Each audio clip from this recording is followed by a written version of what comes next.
Hey everyone, so what we're going to be working on today is we're going to work on the 4-5 review guide. This is a really good way to study for our 4-5 quiz, which is coming up in the next couple of days. So let's go ahead and start with question number 1. Question number 1 is not in a form that we're used to, so what I want to do is use some basic algebra to get it into a form that we understand. To do that, I'm going to subtract 1 on both sides. That's going to leave me with a form that makes sense. We have y is equal to 2 sine of 2x minus pi over 2, and all of that is being subtracted from 1. So what I want to do next is I want to kind of take into account some key questions that we should be asking ourselves. So let's go ahead and write a list of things we should do before we start graphing. Okay, so I've copied and pasted a basic list of things that you guys should know how to find before graphing. Now, this is not going to be given on the quiz, but it's something that we're going to kind of use as our guideline from now on. So what I want you to do is take a look at this take a look at this equation and figure out the amplitude, the period, the quadrant, the vertical shift, and the phase shift. We'll come back. Okay, so taking a look at all of this, go ahead and check and make sure your information is correct. What I want to do is I want to start with our quadrant. Our quadrant is the best way to scale a function. So I'm going to go ahead and start by scaling my tick marks by pi over 4. Okay, so here's our new scaling. So once we did the quadrants, we're done with that. Let's go ahead and put a little check mark there. What I want to move on to next, which is the most important thing minus the quadrant, is going to be that vertical shift. So what I want to do next is I want to establish that I went down, which means I need to draw a new midline at -1. So go ahead and start by drawing a new midline at -1. Okay, so that one's done. The next thing that I should probably look out for is I want to look out for, well, this is a sine graph, so this is not necessarily listed. I want to write down where sine in theory should start. So thinking about the generic sine graph, sine in theory starts at the origin. So thinking about my new origin being the midline, I'm going to put in a theoretical point. This is not actually a point on the graph to graph sine. From there, I want to focus on the phase shift. The phase shift says that I need to go right pi over 4. So what I'm going to do is from my theoretical point, which is 0, -1, I'm going to go right pi over 4. So then this point right here, the green one, is actually a point on the graph. And because it's actually a point on the graph, I'm automatically going to put a quadrant line there. And then from there, I'm going to put quadrant lines on every single tick mark thereout. Okay, so now that I have my quadrant lines, all I'm going to do is graph sine, remembering that this is the last thing we need to remember. The amplitude is 2. Okay, so sine starts at the midline, and then it goes up to a maximum, but we need to go up a distance of 2. So let's go up 1, 2. Here is our new, maximum. From there, I come down to the midline. Then I need to go down to a minimum, which will now be at -3. Come back up to the midline and follow this pattern out. Okay, so this is the graph that results. So this is our answer. So let's move on to the next question. Okay, so in this next question, what I want you to do, just like last time, is go ahead and take a look at the questions that are on the right side of your screen. See if you can answer them before starting. Okay, so you might be having a hard time trying to figure out, hey, what is the phase shift versus the vertical shift? Remember, the vertical shift is the number outside of the function. So I'm actually going to use commutative property of addition to rewrite this. This is -3 over 2 cosine of pi over 3x plus 2 pi over 3. And technically, I can move that -1 to the outside. So go ahead and answer. That's not -1, +1. Go ahead and answer the questions now. Okay, so go ahead and take a look at these solutions. Our amplitude should be 3 over 2. And remember, amplitude is not negative, actually. So maybe we can add one more little caveat to this. We can also say that there must be some sort of reflection. Specifically, it's going to be across the midline. And that's because we have a negative on the outside. So we can go ahead and add that in, and that will probably help us later. So amplitude is always positive, though. All right, so we're going to start with the most important thing first. So our most important thing that we're going to start with is actually the quadrant. We're going to use the quadrant to scale. So use your quadrant to scale the tick marks. Okay, in addition to that, because my amplitude is 3 over 2, I'm actually going to scale this by 1/2 just so that we have something that looks a little bit nicer. So that's 3 over 2 here. Okay, so we have our final scaling all done. So we're kind of getting closer to where we need to be. So let's go ahead and check that off. I did quadrant. The next thing that's really, really important is going to be the midline, which is our vertical shift. We need to establish that we have a brand new midline, and it is at y is equal to 1. So I'm going to go ahead and sketch a new midline at y is equal to 1. That is going to, from now on, be my midline. Okay, so from there, what I want to do, and this is not really on the list, is I want to identify where cosine should start.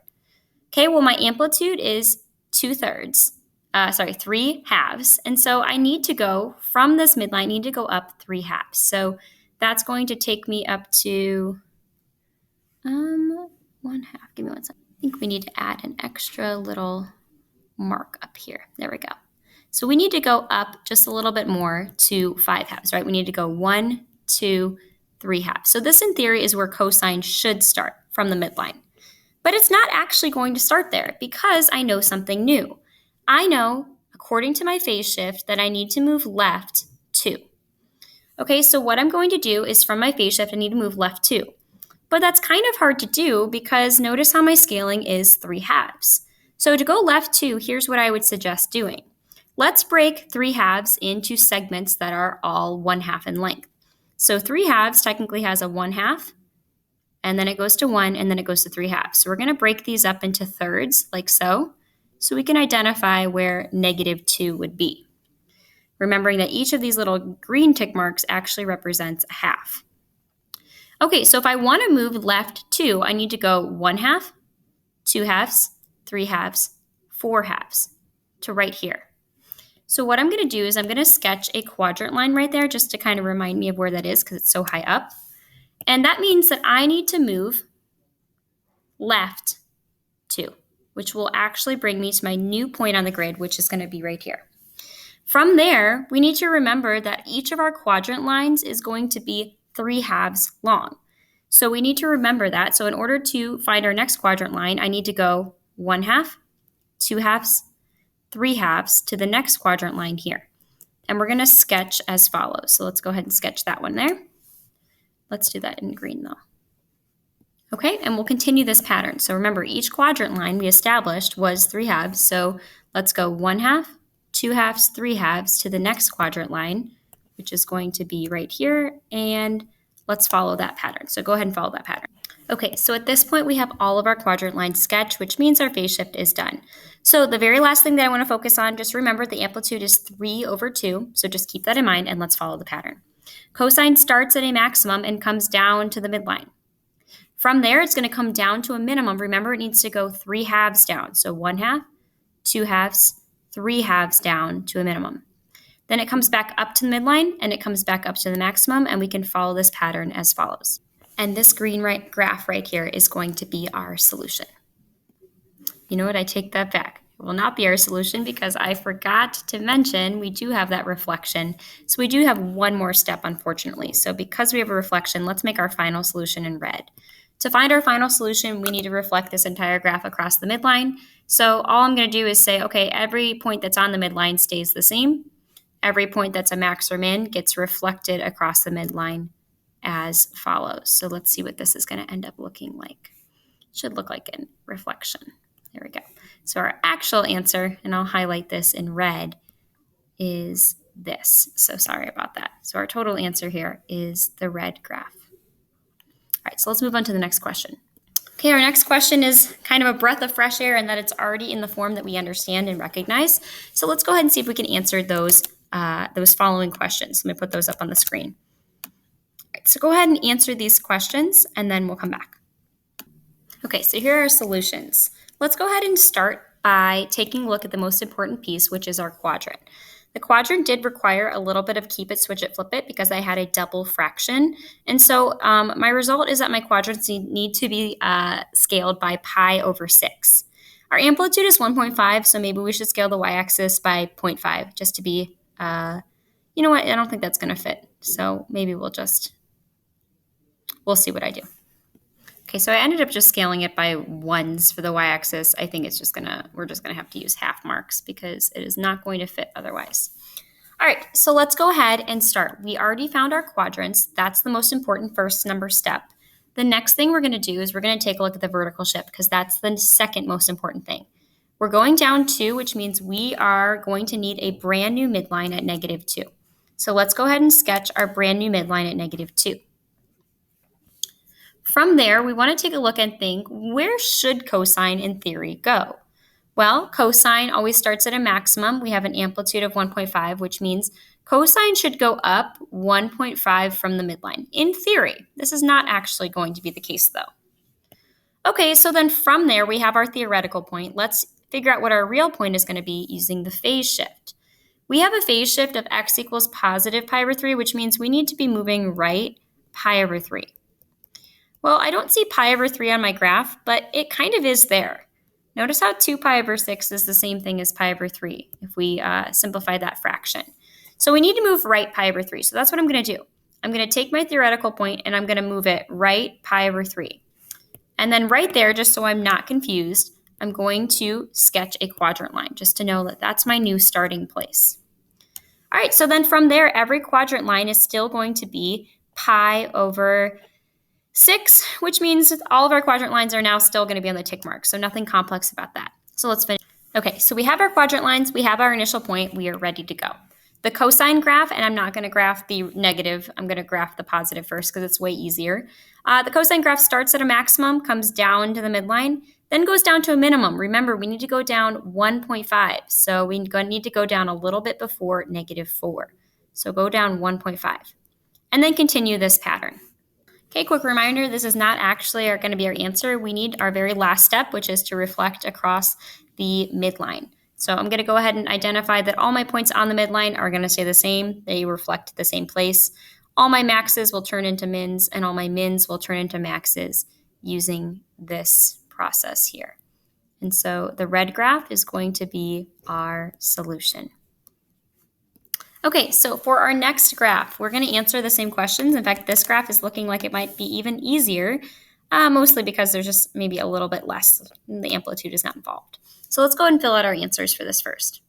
Okay, so hopefully you guys are seeing that this graph is extremely similar to graph number 3.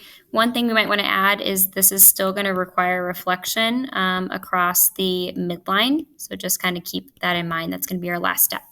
Okay, the first thing we're going to do, it scales the exact same as the last graph. So go ahead and scale by pi over 6. Okay, so here's our scaling. We also see the amplitude is 1, so it probably wouldn't hurt to just scale this by 1, 2, etc. Okay, so we have the quadrant done. Let's go ahead and move on to the next important piece. Our next most important piece is our new midline. Notice how we need to move to y is equal to 1. We're going up 1. So sketch your new midline. All right, so once we have our new midline sketched, we're pretty much good to go to start with a phase shift. We need to first imagine where should cosine technically be. Okay, well, cosine has an amplitude of 1, so from the midline, I should technically be up 1, which is at 2. But I do have a phase shift that I need to contend with. We need to go right pi over 3. This is just like last time. Remember, pi over 3 is the same thing as 2 pi over 6. So let's go ahead and move right pi over 3, okay? So if we move right pi over 3 here, we move right pi over 3 here. Now we're going to go ahead and set up our first quadrant line. Just to remember that this is our first starting point. Let's not be confused. And then go ahead and set up your quadrant lines from there. So this is really just a repeat of last time. Okay, so let's go ahead and sketch this cosine graph. Cosine starts at a maximum, comes down to the midline, comes down to a minimum, which is now down 1, and then comes back up to the midline. If we follow this pattern out, we're going to get the following graph. Okay, so this would be our cosine graph. Remember, this is not quite the answer yet, though. To get our final answer, we need to reflect across the midline. To reflect across the midline, everything on the midline stays the same. Everything that's a max or min will be flipped. So flip all of your maxes and mins like so, and we should get an answer that looks like this red graph. Okay, so let's keep moving. Okay, so this next question is different. We're actually given a graph this time, and we need to come up with 2 equations, a sine equation and a cosine equation. So let's go ahead and start with the sine equation, and then we'll move on to the cosine equation. So I want to identify first, where should sine start? So we should remember that sine starts at the midline. So I'm going to actually first start by sketching a midline so I can identify where this function should start. So we can see the midline, which cuts the graph equally in half horizontally, is at 2. So thinking about what sine is like, sine starts at a midline and goes up. So we can see sine either starts like here, or you could argue that it starts like here. But for the sake of this, I'm actually just going to have it start, maybe I'll have it start right here. Okay, looking at the scaling, this right here would be -1, and therefore this right here would be a half. So basically what we can identify right now is that there is a phase shift. Specifically, we went left 1/2. Or you could argue maybe that we went right, but this is the one I'm focusing on. There's a lot of answers here. Okay, let's also establish what the amplitude would be. The amplitude is going to be the distance from the midline to a min or max. We can see that that distance right there looks like it is 1. So we can see that the amplitude is equal to 1. Okay, let's establish the period. How far is the distance from a max to a max or a min to a min? Well, we're given some points here, -2 to 4, that total distance is 6. And so we can say that the period is equal to 6. Okay, well, let's go ahead and see. What else should we answer? Vertical shift, I see that that happened. So vertical shift, we can see that we went up 2, which means we have a new midline at y is equal to 2. All right, so let's go ahead and see if we can figure out what this equation is going to be. Remember that our baseline equation for sine is going to be a sine of bx plus c plus d. So let's fill in what we know already. Right off the bat, we already know a. A is 1. So now I have 1 sine of bx plus c plus d. Okay, so let's go ahead and try to figure out what b would be.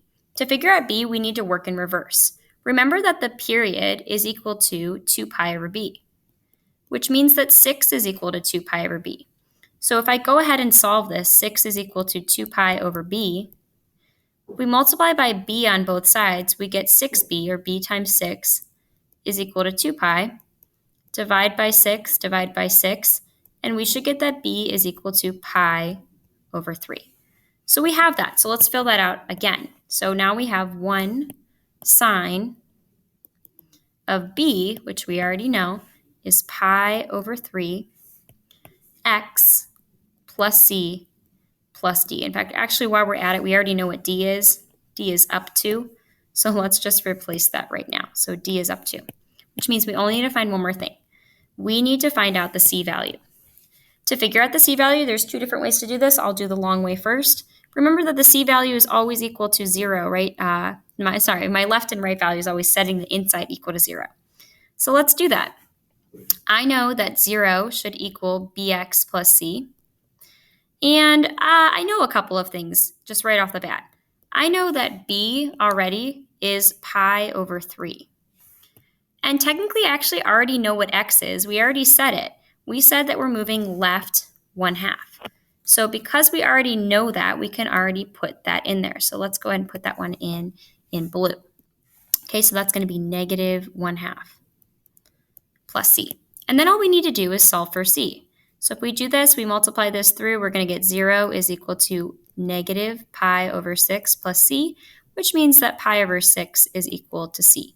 So our total answer here is going to be 1 sine of pi over 3x plus pi over 6 plus 2. And that would be a sine equation of this. So what we're going to do in the next slide, we're going to answer the same question. This time we're going to talk about what would a cosine equation look like. Okay, so taking from our last section, we can see that if we're trying to make a cosine graph, so last time we made a sine graph, if we're trying to make a cosine graph, a lot of our information is going to be the same. So let me go ahead and highlight that. So some information that we're going to take over to the next realm is going to be our b value, which we established as being pi over 3. So we're going to bring that over. We know that the a value, the amplitude, is still going to remain 1, and the d value is still going to be 2. So I'm going to just bring that over to the next section. So really all we need to do now is solve for c, because we solved for everything else already. We already know that b is pi over 3. And we also, we need to figure out what the phase shift is, which I know is written here, but let's figure it out first. So think this is a cosine graph. Typically, cosine starts up here at a maximum. And remember that we have this midline here, just kind of guiding us. So cosine starts at a maximum. We can see that it probably shifted to the right 1. You also could argue that it shifted to the right 7, or you could really argue that I guess it shifted maybe left all the way over here somewhere. That would be what, -5 or something like that. But either way, let's just pick the one that's closest. So we're going to say that we shifted to the left to the right, my bad, to the right 1. So plug 1 in for the phase shift in our calculations here. So we know that phase shift is always going to be bx plus c equals 0. B is pi over 3. X, our phase shift is 1. C is what we're solving for, and so we get negative pi over 3. And so our answer here is going to be 1 cosine of pi over 3x minus pi over 3. Now, if you don't like that method, there's another method. You could say that it's going to be 1 cosine of b, pi over 3, times, well, we can actually just look at the phase shift now. So we saw the phase shift was 1. And so thinking about left and right movement, the inside of the parentheses always switches things. So we could say x minus 1, and we get the same result. Okay, so let's move on to our last example. Okay, so for our last example here, we're going to see, we'll start with the sine function, then maybe we move on to the cosine function last. So let's start with the sine function. Well, the first thing we need to establish is the period. The period is going to be the distance from a max to a max or a min to a min. So we can see this distance here. It looks like it's pi. So our period must be pi. Okay, from there, let's check the amplitude. To find the amplitude, I'm going to establish the midline, which happens to actually be the x-axis. And so our amplitude is the distance from max to midline, which is 2. Phase shift, on the other hand, this is totally dependent on if this is a sine or cosine graph. This is a sine graph, so think sine should start here, but it's not. It's starting here. So it looks like it moved right pi over 4. So we went right pi over 4. There is no vertical shift, so we can just kind of disregard that. So what we need to figure out next is we need to figure out the values for a sine of bx plus c plus d. And we already know some of these values, so let's fill them out. I already know that the amplitude is 2. I don't quite know what b is yet, so we won't write that. And we already know that d is 0, so we can just get rid of d. So let's go ahead and start by finding b. Remember that the period is equal to pi, but we also know that the period, which is pi, is always equal to 2 pi over b. So if we go ahead and solve that by moving b to both sides, well, b's cancel on one side, and we're going to get that b is equal to 2.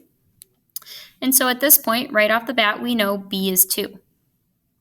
So b is equal to 2. Let's go ahead and find c last. In order to find c, we're going to set this entire inside, bx plus c equal to 0. But I already know some values. I know that b is 2, and I know that x, our phase shift, is going to, in this case, be pi over 4. So let's plug those in. We're going to get 2, which is b, times x, which is pi over 4, pi over 4, plus c is equal to 0. If we multiply this out, we're going to get pi over 2 plus c equals 0, and therefore c must be negative pi over 2. So now we have everything. Let's put it all together. Our total answer here is going to be 2, the amplitude, sine of b, which is 2, x, plus c, which is minus pi over 2, plus d, which does not exist in this case. An alternate way of writing this would be 2 sine of b, not b, we already know what b is, 2 times, okay, we know that our phase shift was right, pi over 4, so we could just say x minus pi over 4, and that is the exact same expression. Okay, very last thing, we're going to cover cosine. Okay, so we have the exact same graph, but this time we want to deal with cosine. So we really shouldn't have to do too much work here because we've done most of it. Let's deal now with the cosine graph. The period is going to remain the same, which means b stays at 2. The amplitude is also going to remain the same, so a stays as 2. The vertical shift remains the same at 0, so we could say that d equals 0. And the only really thing that's going to change here is possibly the phase shift. So let's go ahead and take a look at the phase shift. The phase shift is going to tell us how much left and right movement cosine did. There's 2 ways to approach this. I'm going to show you the long way, and then I'll also show you the lazy way too. So cosine should start right here at a maximum. It's not, which means it looks like it shifted to the right pi over 2. So we could say that it shifted to the right pi over 2, which means let's go ahead and find our c value. That's the only thing we're lacking. We're looking for a cosine of bx plus c plus d. And we know every value except c. So let's start with this. bx plus c is equal to 0. But I know that b is 2. And I also know that the phase shift, x, I know that that is pi over 2. It's right pi over 2 plus c is equal to 0. So if we solve this, we get pi plus c is equal to 0, and so c is equal to negative pi. And so our total answer is going to be a, which is 2, cosine of b, which is 2, x minus c, which is pi, technically plus d. So this is a solution. You could also write it as 2 cosine of 2 parentheses x minus our phase shift, which is pi over 2. And that is also correct. Now, if you happen to already solve this and you thought, hey, I actually solved this in all of 2 seconds, you wouldn't be wrong for doing so, because you can notice here that instead of thinking about cosine being shifted to the right pi over 2, you could actually think about cosine being reflected over the midline. So if it's reflected over the midline, we can see that there would be no phase shift, and everything else would be the same. My b value would still remain 2, and I know that my amplitude would still remain 2. And I think that that's pretty much it. Our d value would still be 0, and that would mean, since the phase shift is 0, c is 0. So that's a lot less variables to solve. So let's go ahead and write an expression for this. Instead of it being 2 cosine, we're going to make it negative 2. That means we're reflecting across the x-axis, in this case the midline. So we could have negative 2 cosine of 2x, and that's actually it. That actually is the exact same expression as the black ones over there. It works the same way. All right, so that is everything that's expected to be on the quiz. There might be one potential word problem question, maybe where I give you a couple of data points that map out sine and cosine, maybe ask you about that, but we'll see. All right, if you have any questions, feel free to send me an email and I'll get back to you.